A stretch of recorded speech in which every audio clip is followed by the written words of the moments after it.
Սիրելի եղբայրներ, քույրեր, Փառք Աստծո, որ Աստված մեր բոլորի մասին հոգսանում եւ մեր բոլորի նկատմամբ մեծ սեր ունի եւ ուզում է այդ սերը եւ այդ կյանքը հասցնել մեր սրտին, մեր հոգուն, որ մենք կյանք ունենանք եւ էլ ավելի ունենանք։ Ուզում եմ Սուրբ Գրքից մի տեղ կարդալ Մատթեոս ավետարան 5-րդ գլուխ 19 համարից։ Մենք գիտենք, որ Մատթեոս ավետարանի 5, 6, 7 գլուխները դրանք լեռան քարոզներն են, որտեղ Հիսուսը սովորացրել է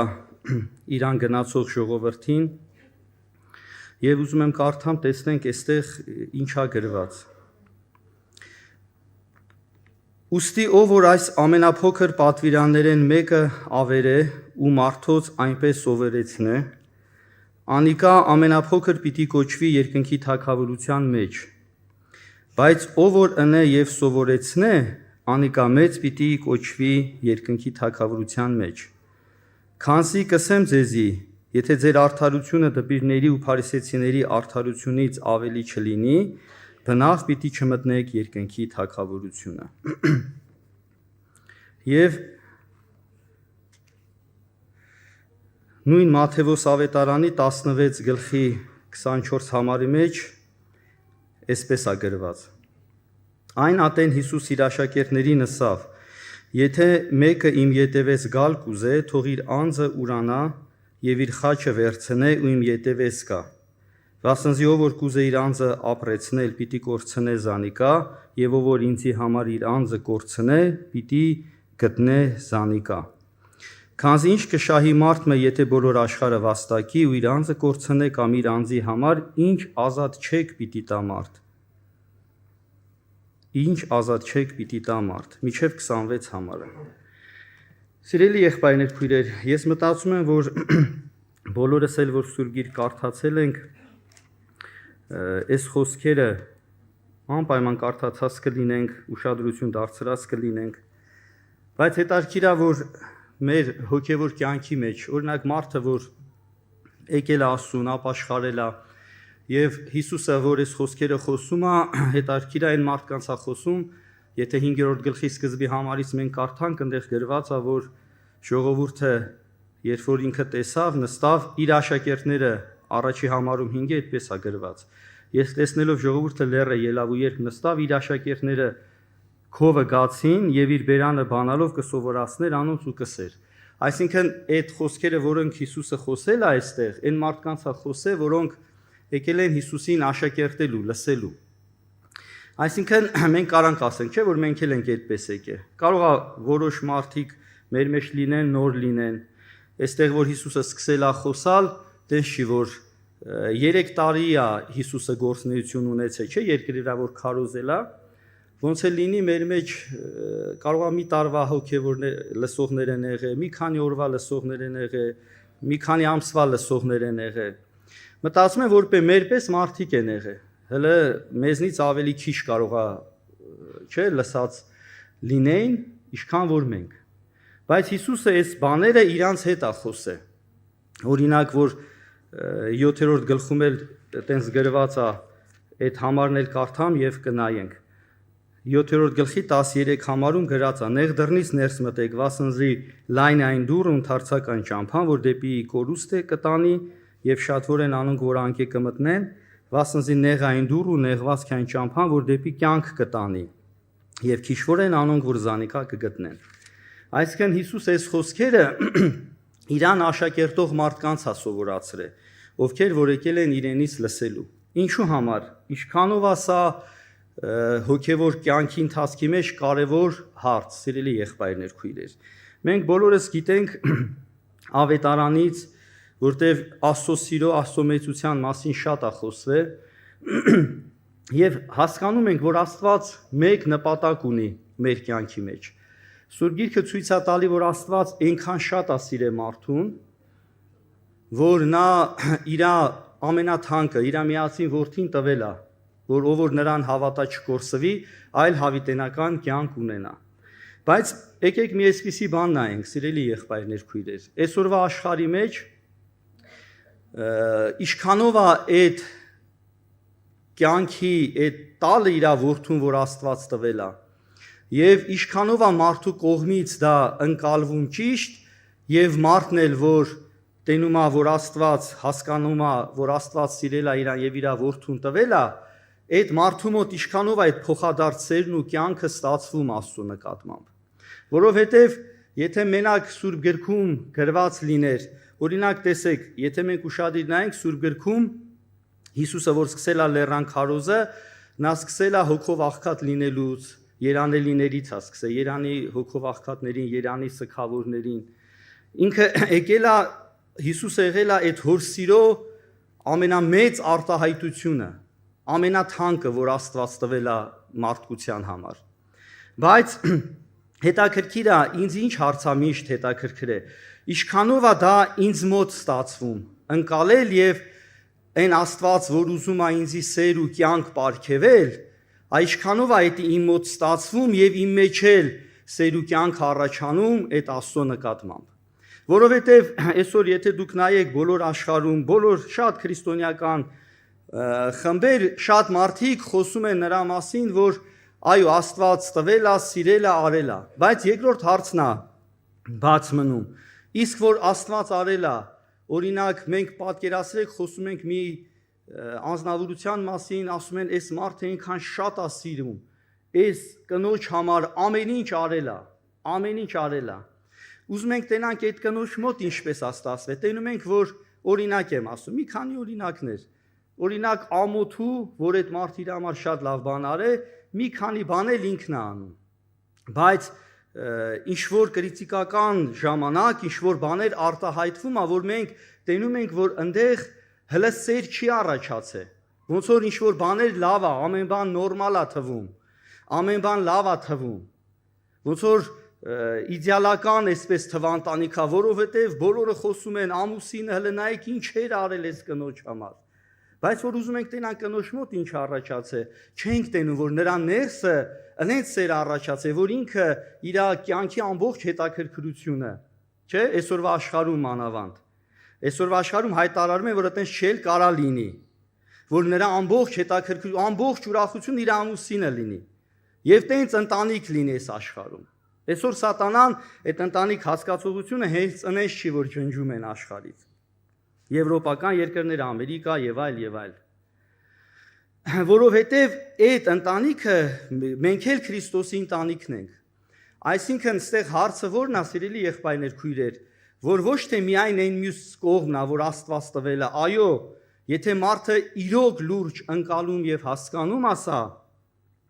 իր մոտ պետք է լուրջ փոփոխություն լինի։ Բայց հետաքրքիր է, ինչ միջոցներ կա, որ մարդը դա ընկալի։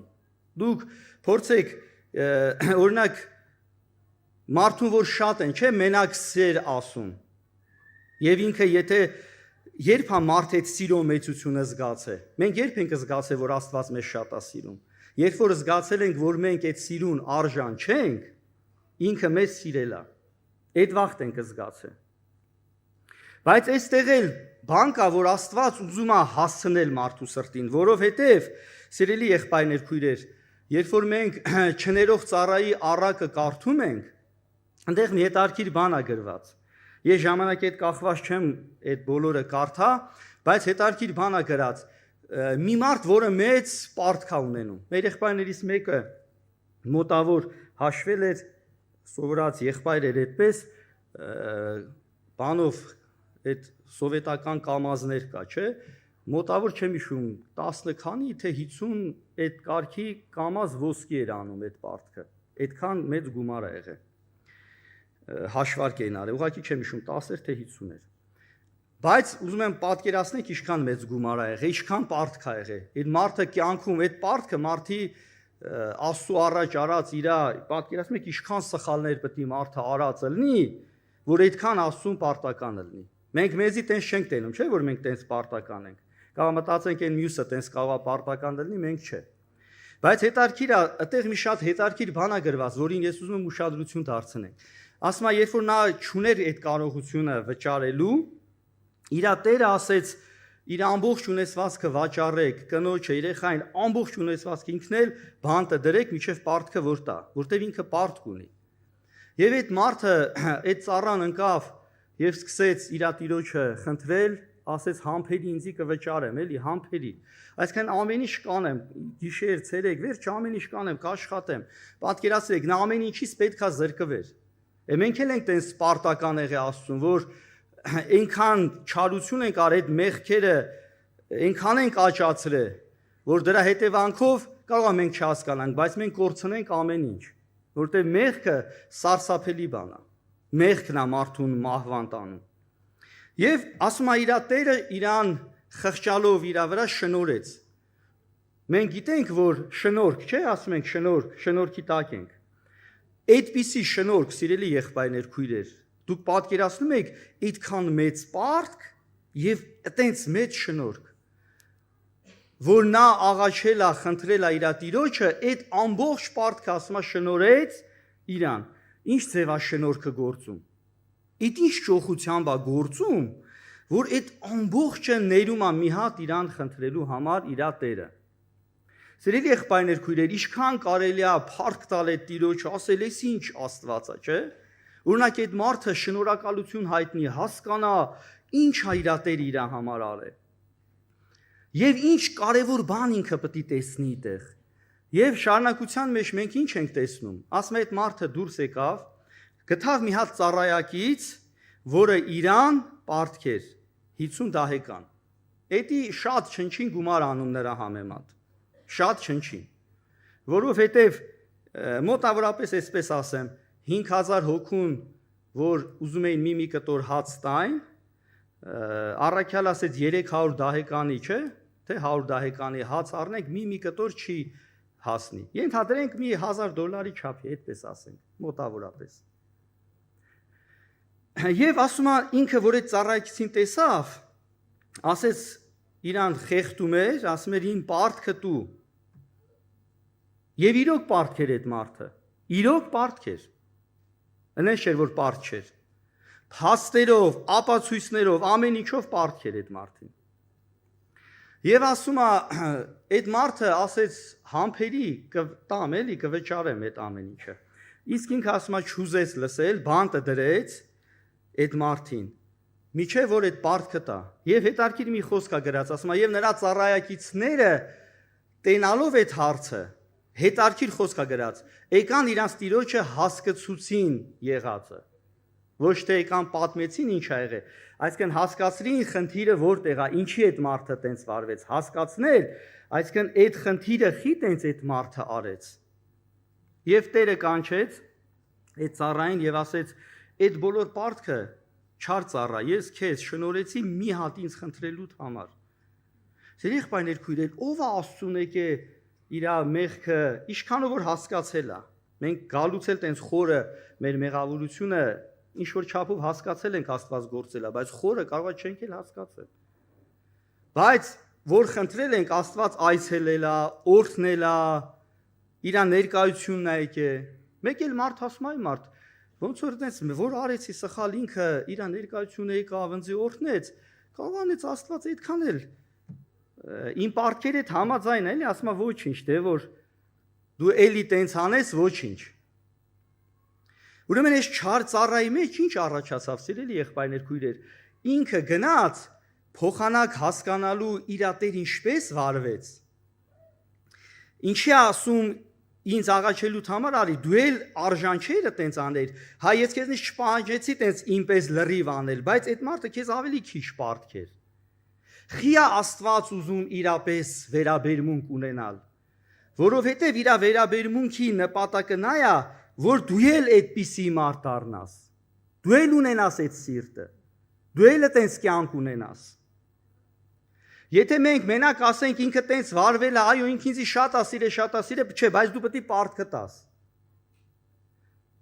Մեր կյանքում կառաջանանենց բան, որ մեր սիրտը, այ մենք ինչը չենք նկատի, մենք չենք նկատում, որ ինքը ինչ կյանք ու սեր ունի, եւ մենք չենք ուզում իր նման լինել։ Աշխարհում մի կարևոր հարց կա, բոլորը ուզում են Աստված իրանց տա, բայց բոլորը չի որ ուզում են Աստծուն նման լինել։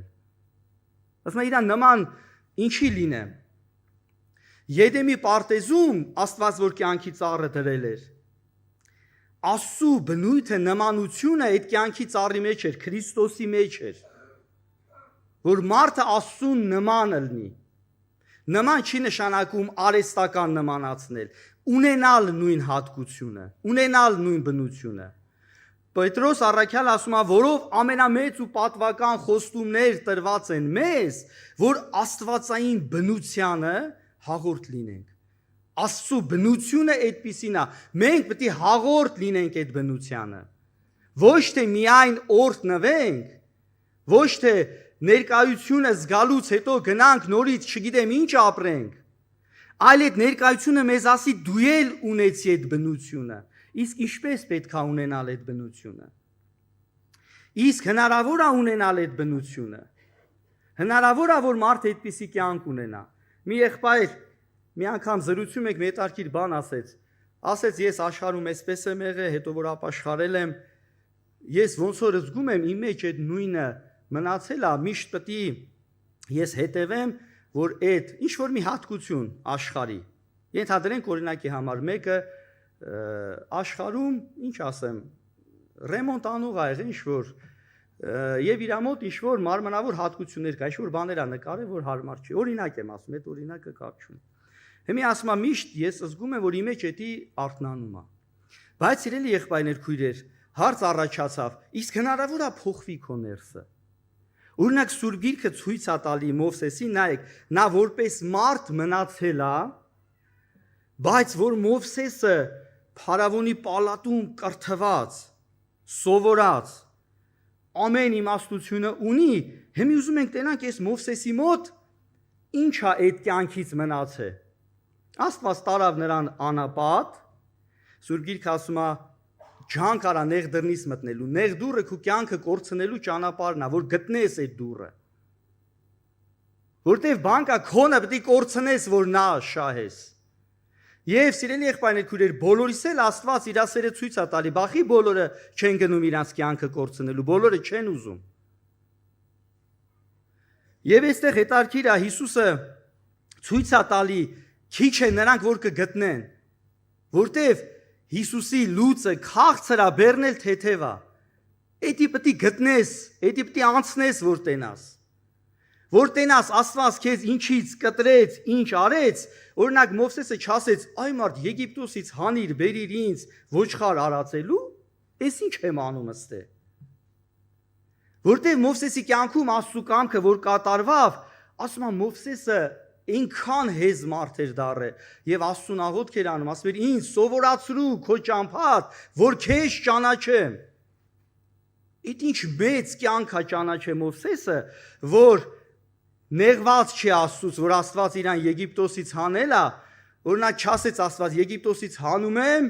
քեզի տանում եմ, հեսա տես ավելի լավ տեղ։ Մարդն էլ ասում է կանի տենան, որն է լավը, որն է վատը։ Այո, նա խոստումներ տված ամենամեծ ու պատվական, ինչի համար որ Աստվածային բնությանը հաղորդ լինենք։ Իսկ այդ կյանք իրականությունը կա, այդ եղբոր ասի նայի, հնարավոր է փոխվի քո ներսը։ Այո, ես համաձայն եմ, մարդը հողա միշտ էլ հողը կարա արտահայտվի, բայց այդ հողի մեջ իսկական գանձ։ Մեր հրար եղբայրը տարիներ առաջ մետարկիր բան էր խոսում, ասում էր գանձն ու բրլյանտն ու ցերկոնը տարբեր բաներ են։ Ցերկոնը շատ նման է բրլյանտին, բայց բրլյանտ չի։ Իրականը չի։ Իսկ մեր խոսակցությունը սա է, իրականը հնարավոր է այդ կյանքը լինի քո ներսը, իսկականից լինի, ոչ թե միայն օրհնվել, հետո գնալ, չգիտեմ ինչ անել, այլ այդ կյանքը լինի քո ներսը։ Նայ Մովսեսի կյանքում Աստված տարավ հետարքիրա ոչխար արածելու եւ դրանից հետո այդ տարիների մեջ բան փոխվավ, կտրվավ իր ներսը։ Նա կորցնում է իր անձը, կորցնում է իր կյանքը։ Աստված Մովսեսի հետ խոսում է, հələ մի հատ ցույց տվեք Եգիպտոսից ինչ է երևում Մովսեսի կյանքում, ոչ մի բան։ Եգիպտոսի գիտությունն է երևում, անգամ այդ մարդը ասում է ես չեմ կարող խոսամ։ Այ Մովսես ջան, դու չէիր որ թուրդ հանիր, կտրիր, Եգիպտացուն սպանիր, հարցը լուծիր, ես ինչ հարց լուծող մարդ ես, ես ինչ օրն ես ընկել։ Օրինակ հետարքիրը Աստված Անենց է քեզ ջնջում, դու ջնջվում ես, բայց Պողոս Առաքյալը ասում է բանը չունեցողների պես, բայց ամեն ինչ ունենք։ Կորածների պես, որպես թե մեռածների պես, բայց ահա կենթանի ենք։ Եվ ասում է Քրիստոսի մահը կրում ենք մեր մեջ, որ այդ կյանքը շատանա։ Սիրելի եղբայրներ, քույրեր, այսինքն նա գնում է այս իրականությունը ապրելու եւ Սուրբ Գիրքը ցույց է տալի այն ճանապարհը, որտեղ մարդը կարա հասնի, ոչ թե իր ուժերին ապավինելով, այլ իր անձը համաձայնվի կորցնի։ Իսկ ինչպես համաձայնվի, ոչ թե դու մենք տենց չենք, որ հելնենք, ասենք, հեսա ես գնում եմ իմ անձը կորցնելու։ Աստված բերում է պայմաններ, օրինակ Հոբի կյանքում բերեց պայմաններ։ Ինչու բերեց պայմաններ, որովհետև Հոբը իր սրտի մեջ այդ խոսքը չեր ավիրե։ Ասում է, եթե նա ավրի եւ սովորացնի մարդկանց այնպես։ Այսինքն մարդը խի ավրում, ինքը ասում է չկա տես բան, էդի չի կարա լինի։ Իսկ Հոբը ասում է, ես ամենասուրբի խոսքը չուրացա, դրա համար այդ խոսքը տարավ միջև վերջ, հասցրեց հաղթության Հոբին։ Եվ Աստծո ծրագիրը Հոբի կյանքում ստացվավ, ասեց, ես լսել եի քո մասին, հիմա աշկս տենում է քեզ։ Եվ շատ մի գեղեցիկ խոսք է, դրա համար անձս արհամարում եմ հողի մոխի վրա զղջում եմ։ Եթե հիշում եք, երբ որ Սատանան Հոբի մասին խոսում էր Աստծո առաջ, նայեք անձը ինչքան թանկ բան է մարդու համար։ Ասեց Տիրոջ ինչ ասեց Սատանան, ասեց ունեցվածքը կորցրել էր, նայեք 10 երեխա կորցրել էր, ամբողջ ունեցվածքը կորցրել էր, Սատանան ասեց մարդը իր անձի տեղ ամեն ինչ կտա։ Սատանան գիտի մարդը ինչպիսին է։ Այնքան մարդիկ են եղել սովի ժամանակ, չգիտեմ ինչ ձև են իրանց երեխաների հետ վարվել, չեմ ուզում ասեմ այդ վատ դրվագները։ Ասեց հələ անձին կպի, անձը ամենաանձը իր կյանքն է, անձը իր հավատքն է, իր ապրումներն է, իր ամբողջ մտածմունքներն է, որտեղ է իր կյանքը։ Ասեց հələ իր անձին կպի, մարմնին մի հատ կպի։ Մարմնին կպնելուց ինչ առաջացավ, որ մարմինը սկսավ ворտնել, չէ, կինը ինչ ասեց, չասեց վայ Հոբ ջան, ցավը տանեմ, դու ինչ մարդ ես եղել, բոլորը քեզնով հիանում են, ես քեզ էլի կսիրեմ, քո կողքը կլնեմ, Հոբ ջան։ Ասեց հələ հավատարիմ ես, ասուն հայոյի մերի։ Էդի նշանակում է ոչ ինձ ես պետք, ոչ մեկին է պետք չես։ Ճիշտ է, կարող է ինքը չի գիտակցում, որ այդ ասում։ Կինը տենց է, չէ, ինքը ինչ մտածում է, ասում է, բայց կարող է չի գիտակցում այդ ասում, բայց դուրս է գալի, հայոյի մերի, այսինքն ոչ ինձ ես պետք, ոչ մեկ է դուրս գալի։ Եվ ում է պետք ու ապրելը։ Այսինքն Հոբը հասկանում է այս աշխարհում իր մասին, իր կյանքը, իր շինած կյանքը, այ մարդ ոչ մի բան է։ Այս ճանապարհի մեջ նեղ դռնան մեջ չգիտակցեցիր այդ կյանքի խնդիրը։ Դու Հիսուսին որպես կյանք չես գնա։ Դրա համար Աստված բացահայտում է քո ներսի մեղքը, որ դու հրաժարվես դրանից, գնաս կորցնելու Հիսուսի լուծը վերցնես, որը քաղցր է եւ իր բեռը թեթև է, որտեւ այնտեղ կյանք ու իրականություն կա, այնտեղ ցերկոն չի, բրլյանտ է իսկական, որը իրական է։ Եվ Աստված սա ամեն մեկի սրտի մեջ ուզում է հասցնի, բայց ինչպես նեղ դրան ճանապարհով, որտեղ մարդը հանդիպում է իր ներսի մեղքի բնությանը, որ հրաժարվի դե, որ տենանդեղ չկա ոչ մի բան։ Բայց ում հետ է լինում, ով որ հավատացել է իր խոսքին։ Ինչի Աստված Հոբի հետ գործեց, որտեվ Հոբը այդ ասել էր այդ խոսքի կյանքը կա, այդ խոսքի կյանքը բա որտեղ, բա ոնց լինի։ Կարող է ես սենց եմ հասկանում, նենց եմ հասկանում, բայց խոսքը այնքան կտրեց, այնքան մաքրեց, միջև Հոբին հասցրեց տեղ։ Մեր կյանքում էլ սիրելի եղբայրներ, քույրեր, Աստծո նպատակը դուք պատկերացրեք, ես հիշում եմ մի եղբայր մի օր ասեց, ինչ Հիսուսի կյանքը էսպես, Հիսուսի կյանքը ոնց է, սենց, ասի այ ախպեր, ես չգիտեմ էդի ոնց է։ Գիտես խի չգիտեմ։ Դու ասա Հիսուս, որ ես սկսում եմ ինձի տենալ, ասել մի հատ ասա Հիսուս։ Հələ իր կյանքն է, դե իրանն է, ես ինչ իմանամ էդ ինչ է։ Ես էդի չեմ համարում, որ մի հատ սենց եղավ, նենց եղավ։ Էդ իր կյանքն է, էդ ինքը ինձի պետք է բաց անի։ Ինքը պետք է ինձի հայտնի, ինքը պետք է ինձի ցույց տա։ Ինքը իմ ներսը պետք է կառուցի, որտեվ էդ իր կյանքն է։ Եվ այդ կյանքը իրական է ու փառավոր է։ Թող Աստված մեզ օգնի որ Աստված մեզ պայմաններ կստեղծի, եթե դու այդ խոսքը պահել ես քո սրտի մեջ, քո մոտ հաջողվելու է, որտեղ այդ խոսքը ունի զորություն, բոլոր մարմնավոր բաները կտրելու։ Ինչպես այդ եղբոր կյանքում եղավ, ինչպես Մովսեսի կյանքում Աստված եղբոր կյանքում կարա լինի եւ Մովսեսի կյանքում ցույց է տալի Աստված, ինչպես է Մովսեսը դառե աշխարհի ամենահեզ մարդը։ Այո, նա նորից հողա, բայց այդ բրլյանտը որպես իրականություն, այ մարդ այդ մարդը դառել է, իր մոտ ստացվել է, ավետարանը ցույց է տալի։ Մենք շատ ժամանակ Աստծո շնորհքի անվան տակ խափանում ենք շնորհքը, ասում ենք շնորհքը չի կարա մեզի փոխի։ Մենք բոլորս էլ տենց կմնանք, բայց շնորհքը չի կարա այնքան, Սուրբ Գիրքը ասում է, բայց ինչքան ավելի նրանք, որ Աստծո շնորհքի առատությունը առնում են, կյանքի նորոգության մեջ պետք է պտտվեն։ Ինչպես է մարդու սիրտը փոխվում, որ նա այլևս չի հավատում աշխարհի կյանքին, որ նրա սրտի սերը Քրիստոս է դառնում, որ նրա ներսը այդ սիրուց է կշտանում, այդ շնորհքը կարում է այդ մարդի կյանքում անի։ Իսկ շատ մարդիկ շնորհք ասելով ասում են չի կարա դա լինի։ Հենց շնորհքը այդ անում, որ Աստված իր կյանքը եւ իր սերը հասցնում է իմ սրտին, եւ սա իր շնորհքն է, իր ուզելն է։ Իսկ իմ կողմը խոնարհվելն է Աստծո հզոր ձեռքի տակ, որ այդ շնորհքը գործի եւ ինձ հասցնի միջև այդ փառավոր ավարտին։ Ամեն։